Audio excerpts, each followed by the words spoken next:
같은 갱년기인데 제 친구는 멀쩡한데 저는 왜 이렇게 힘들까요? 진료실에서 정말 많이 듣는 질문입니다. 갱년기가 되면 여성 호르몬, 특히 에스트로겐은 누구나 줄어들죠. 하지만 똑같이 줄어드는데도 어떤 분은 얼굴이 화끈 달아오르고 잠을 못 자서 너무 힘들고, 또 어떤 분은 그냥 대수롭지 않게 지나가죠. 그 차이를 만드는 이유, 단순히 운이나 체질 때문만은 아닙니다. 이번 영상에서는 이 차이를 만드는 4가지 진짜 원인을 말씀드리겠습니다. 자, 첫 번째는 부신 기능 저하입니다. 갱년기 들어서 의욕이 떨어지고 늘 피곤하고 아침에 일어나기도 힘든 분들, 이런 경우 부신이 제 역할을 못하고 있을 가능성이 커요. 난소에서 에스트로겐 분비가 줄어도 우리 몸은 완전히 멈추지 않습니다. 신장 위에 붙어있는 부신에서 대체 호르몬을 조금 만들어주는데요. 이 기능이 잘 되는 분들은 갱년기를 무난하게 지나가지만 이미 부신이 지쳐있던 분들은 대체 호르몬을 제대로 분비하지 못해서 증상이 훨씬 심해지는 거죠. 환자분들 중에 이런 경우가 많아요. 밤에 분명 일찍 잤는데도 아침에 눈이 안 떠져요. 낮에는 꾸벅꾸벅 조는데 막상 밤이 되면 또 눈이 말똥말똥해져요. 이게 전형적인 부신 피로의 모습입니다. 주요 특징은 첫째, 아침에 개운하지 않고 늘 피곤하고요. 둘째, 오후 2시에서 4시쯤 졸려서 커피 없이는 못 버텨요. 셋째, 스트레스에 쉽게 무너지고 번아웃이 자주 오고, 넷째, 감기에 잘 걸리고 회복이 늦습니다. 부신을 지치게 하는 원인은 주로 장기간 과로, 야근, 스트레스입니다. 피곤할 때마다 커피로 버티는 습관도 부신을 더 지치게 만들죠. 카페인이 순간적으로 각성을 주지만 결국 부신을 계속 짜내는 꼴이 되거든요. 검사는 아침 코르티졸 수치로 확인합니다. 정상은 아침에 높고 밤에 낮아야 하는데 지친 분들은 아침 수치부터 낮거나 하루 종일 들쭉날쭉합니다. 혈액 검사나 타액 검사로 비교적 쉽게 알 수 있어요. 두 번째는 자율신경 불균형, 특히 교감신경이 항진된 경우입니다. 자려고 누우면 머리가 오히려 더 맑아지고 가슴이 두근거려서 도저히 잠이 안 와요. 진료실에서 흔히 듣는 얘기죠. 자율신경은 자동차로 치면 교감신경은 가속페달, 부교감신경은 브레이크 역할을 하는데요.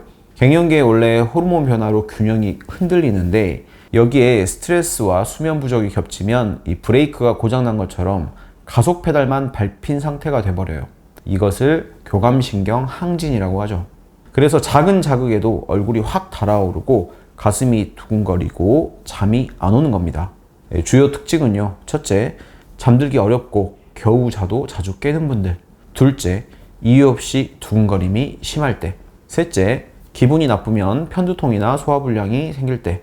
넷째, 카페인에 특히 민감해서 오후 늦게 커피 한 잔만 마셔도 밤새 뒤척이는 경우. 이런 경우엔 호르몬만 탓하면 답이 안 나옵니다. 자율신경 균형 자체를 조절해야 하는데요. 확인은 심박변이도, 즉 HRV 검사로 할 수 있습니다. 심장이 들쭉날쭉하게 뛰는지 보는 검사인데 교감신경이 항진된 분들은 수치가 불안정하게 나옵니다. 또 혈압이 오르락 내리락 심하거나 긴장할 때마다 손발에 땀이 나고 차가워지는 것도 간접적인 신호가 될 수 있어요. 세 번째는 갑상선 문제입니다. 갑상선은 우리 몸의 체온을 조절하는 엔진 같은 기관이에요. 엔진이 과열되면 몸이 뜨겁고 땀이 많이 나고 심장이 두근거립니다. 반대로 엔진이 꺼져버리면 손발이 차고 추위를 심하게 타고 무기력해집니다. 즉 엔진이 과열된 상태가 갑상선 항진, 식은 상태가 갑상선 저하겠죠. 갱년기 자체만으로 체온 조절이 흔들리는데 여기에 갑상선까지 불균형이 오면 증상이 몇 배로 심해질 수 있어요. 예를 들어 갑상선 항진 상태라면 열감과 야간발한, 두근거림이 심해지고 체중이 오히려 빠지는 경향이 있습니다. 반대로 갑상선 저하 상태라면 추위를 많이 타고 기운이 없으며 피부는 건조해지고 머리카락이 빠지고 우울감까지 심해집니다. 실제로 갱년기 증상이라 생각하고 오셨다가 이 검사를 해보니 갑상선 기능 저하가 원인인 경우도 많았는데요. 확인 방법은 간단합니다. 혈액 검사로 TSH, 프리-T3, 프리-T4, 필요하다면 RT3까지 체크하시면 됩니다. 마지막 네 번째는 인슐린 저항성입니다. 갱년기 이후 갑자기 뱃살이 두드러지게 늘고 밥만 먹으면 졸려서 일을 못하겠다 하시는 분들이 여기에 해당하죠. 인슐린 저항성이란 인슐린이 과도하게 나오는데도 이 세포가 제대로 반응하지 못해 혈당이 불안정해지는 상태입니다. 밥을 먹으면 혈당이 확 치솟았다가 급격히 떨어지면서 졸음이 쏟아지고 뱃살은 점점 늘어납니다.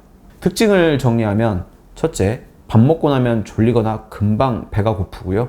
둘째, 배고프면 손이 떨리고 어지럽습니다. 셋째, 뱃살이 잘 안 빠지고요. 넷째, 피부에 쥐젖이나 검은 반점이 잘 생깁니다. 혈당이 불안정하면 살이 찌는 걸 넘어서 피로, 집중력 저하, 뇌기능 저하까지 이어집니다.